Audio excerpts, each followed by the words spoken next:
Nu har vi en film mere med Sue på 58,5.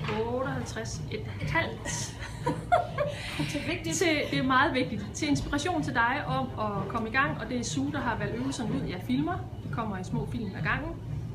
Og som Sue har beskrevet over for mig, så har det været en stor oplevelse for hende at prøve at begynde at træne med tung vægt. Hun har styrketrænet tidligere en lille bitte smule, ikke så meget som hun gør nu, men med mindre vægt. Og det der med, at hun både har blevet stærk nok til, det vil sige i starten af hendes forløb og hendes medlemskab her hos mig, har vi jo arbejdet meget med stabilitet, så hun er stærk nok i den her core til at kunne arbejde med de tunge vægte. Sue, hvorfor er det rart at arbejde med tunge vægte? Fordi kroppen kan mere, end man tror. Ja. Det er hemmeligheden, tror jeg. Men specielt som kvinde, man er bange for at få store muskler. Og du er jo ikke stor, du er lille petit og super fit.